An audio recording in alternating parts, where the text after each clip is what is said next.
Something massive just went down. We're talking about the halls of Capitol Hill right now, where power plays happen behind closed doors and quiet conversations can shake the entire country. Senate leaders just came face to face with Donald Trump. And let me be clear, this wasn't some polite political meeting. This was an all-out confrontation, the kind that could blow apart whatever's left of stability in American politics. The tension in that room, absolutely suffocating, the type you feel in your gut right before everything explodes.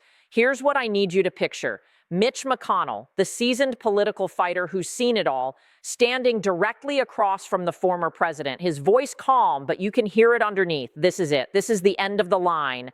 And right next to him, Chuck Schumer, locked in representing the Democrats. But stay with me on this part, because this wasn't your typical Republican versus Democrat showdown. This was both sides coming together, a bipartisan takedown, extremely rare in today's divided America. And who's in the crosshairs? Trump. The guy who's dodged more scandals and political attacks than anyone in modern American history. So what set this off? Earlier this morning, the Supreme Court dropped a ruling. They rejected Trump's latest appeal on election interference charges. That triggered the Senate to call an emergency session. Doors closed, totally private. It lasted just 60 minutes. But in that single hour, the future of the nation was hanging by a thread.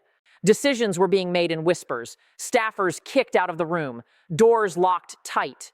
And then 1 minute ago, literally as the hour turned, leaks started flooding out. Insiders couldn't keep quiet anymore. Phones started lighting up all over Washington, from the White House to every news desk in the city. And here's the key point. This confrontation wasn't rehearsed. It wasn't some scripted political theater. This was raw. This was anger meeting resistance. Trump walked in like he always does. Sharp suit, perfectly straight tie, full of confidence. But what happened next wasn't a rally. It was a reckoning. All right, here's the key point. This isn't just another news cycle story. This is the spark that could set everything on fire. The Senate leaders didn't hold back. They didn't dance around it. They came at Trump directly and told him to back off from his relentless push to grab power again. They warned him straight up that what he's doing is tearing down the foundations of democracy itself. But Trump, he wasn't having it. He fired back, calling them traitors, accused them of being weak. The whole confrontation ended with zero handshakes, no photo opportunity, just Trump storming out and slamming the door behind him. Now the shockwaves are spreading fast. Staffers in the hallways are still buzzing about how intense it got in there. One of them said it was like watching giants go to war, except the entire country's future was the battlefield. What the Senate leaders just did, this direct personal intervention, has completely flipped the political game board. The target is crystal clear. Trump's influence, his grip on the GOP base, his ability to fire up massive crowds and twist the narrative however he wants. And what triggered all of this, that court ruling? It ripped away Trump's final layer of legal protection. Now the door is wide open for potential indictments that could keep him out of office permanently. The decision to confront him happened last night in a late meeting, but the actual face-off went down this morning. Fresh, furious, raw energy. Let me be clear about something. As more details come out, it's obvious this was coordinated. Phone calls between leaders on both sides of the aisle. Republicans and Democrats finding unity in crisis mode.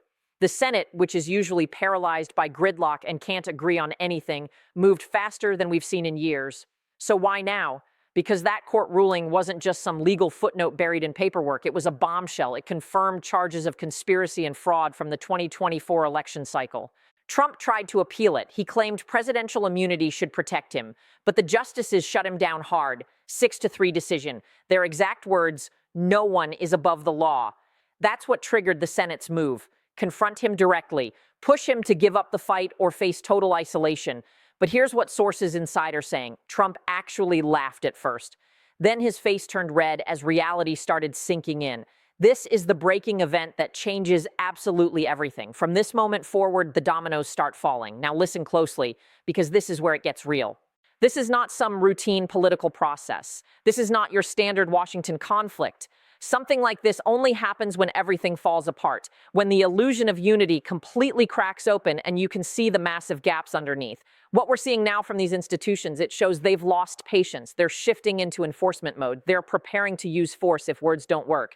The Senate's confrontation sends a signal we've never seen before. The establishment is done playing defense. For years, Trump has navigated through scandals like a ship cutting through fog. But today, that fog cleared, and the rocks ahead are razor sharp. This signal is echoing through every corridor of power, from committee rooms all the way to the Oval Office itself. Analysts are already calling this a watershed moment, the moment where democracy's guardrails finally push back against a force that's been testing them to the breaking point. What the leaders did wasn't some impulsive move. This was calculated. This came from months of behind-the-scenes strategy. Think tanks and legal experts had been warning about this exact scenario, a point where all the talk has to give way to real action. Now, with the court denying his appeal, the Senate sees no other choice but to step in directly. And the signal they're sending is loud and clear. Control is slipping out of Trump's hands, and the institutions are taking it back. The protection that shielded him all this time through party loyalty and legal delays is evaporating right before our eyes. Former allies aren't defending him anymore. Party leaders are hedging their bets. Insiders are distancing themselves. It's a betrayal that cuts deep. The silence is deafening. Names like Lindsey Graham, who used to be one of Trump's loudest supporters, is now mysteriously absent from the fight. The House GOP caucus, which usually rallies around him instantly, put out some bland statement about respecting processes. That's a far cry from the fierce defenses we used to see. Committees like Judiciary and Oversight, radio silence. Their chairs are dodging cameras. Behind closed doors, the reactions are being described as pure panic. Aides are scrambling to write damage control memos.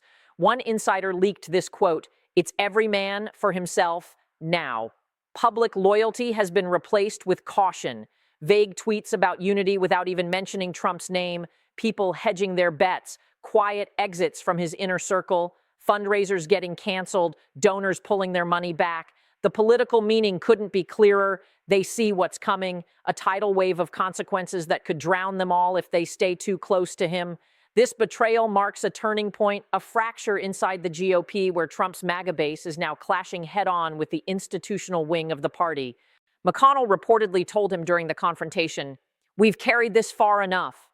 Schumer pressed hard on the bipartisan cost, pointing out how Trump's defiance has pushed away moderates and independents, the exact voters they need for future elections.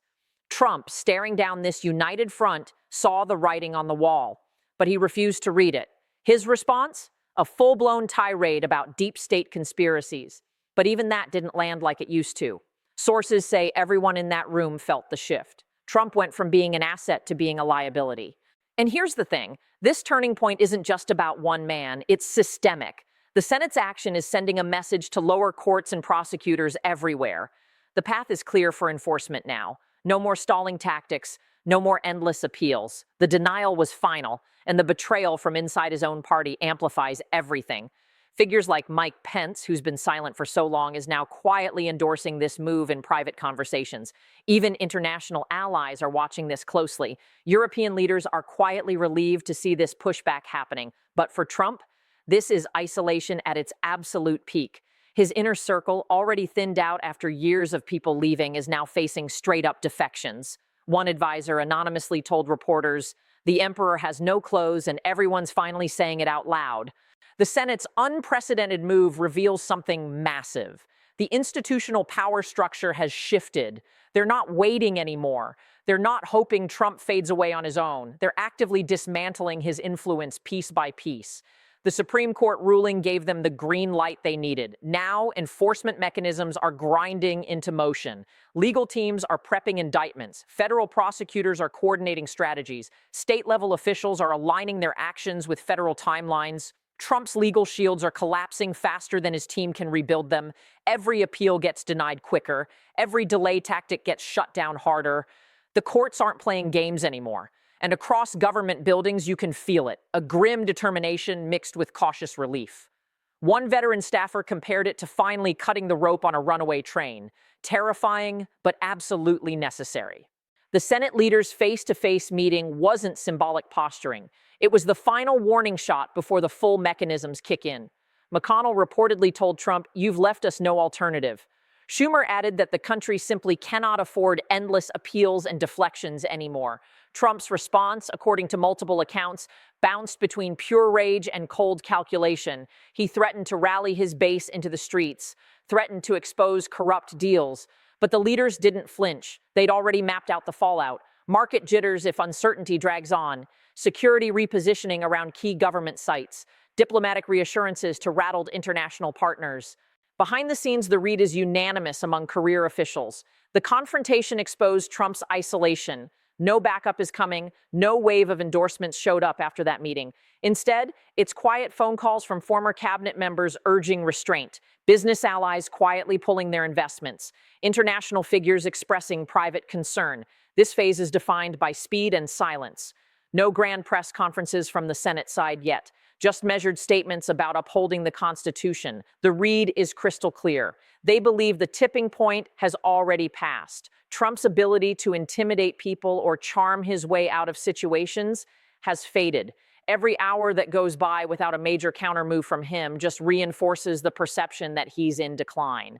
The coordination among branches of government is unprecedented in recent memory. Executive branch leaks confirming DOJ readiness. Judicial clerks noting expedited court schedules. Legislative aides drafting contingency resolutions. This power cascade isn't chaos, it's precision engineering designed to contain a single point of failure before it spreads like cancer. As night falls over Washington, the city is holding its breath. Everyone knows the next few hours could determine whether enforcement wins or whether defiance sparks something far more volatile. Expect public defiance statements from Trump before dawn, fiery Truth Social posts, maybe a late-night rally announcement, surrogates flooding the airwaves with accusations of a coup by elites. Emergency legal filings are already hitting court dockets, motions to block enforcement, requests for emergency injunctions, appeals to sympathetic circuits. Counterorders might come from loyal state attorneys general trying to create jurisdictional confusion. Global reactions will pour in rapidly. European capitals issuing careful statements about democratic norms, Asian markets opening to immediate volatility, Middle Eastern allies recalibrating based on perceived U.S. instability. The power struggle has shifted irreversibly, from politics to enforcement, from rhetoric to mechanism, from loyalty to survival. What started as campaign theater has become a constitutional stress test. Trump's team, once sprawling and confident, now operates in bunker mode. Secure phone lines, limited access, paranoia about leaks.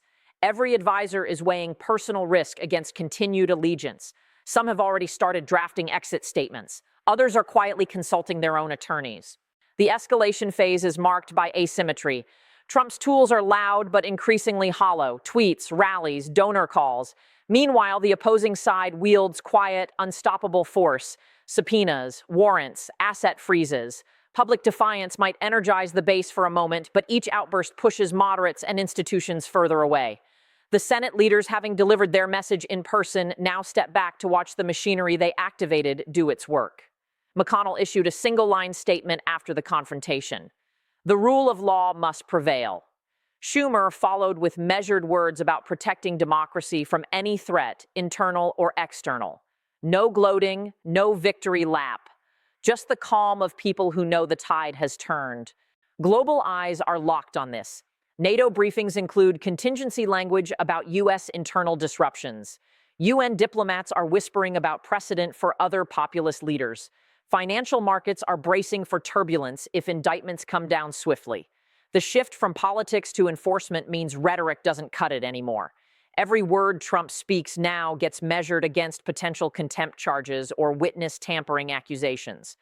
Survival instincts are kicking in across his circle. Loyalty is giving way to self-preservation. Aides who once bragged about unbreakable bonds now speak in hedged terms. We'll see how it plays out.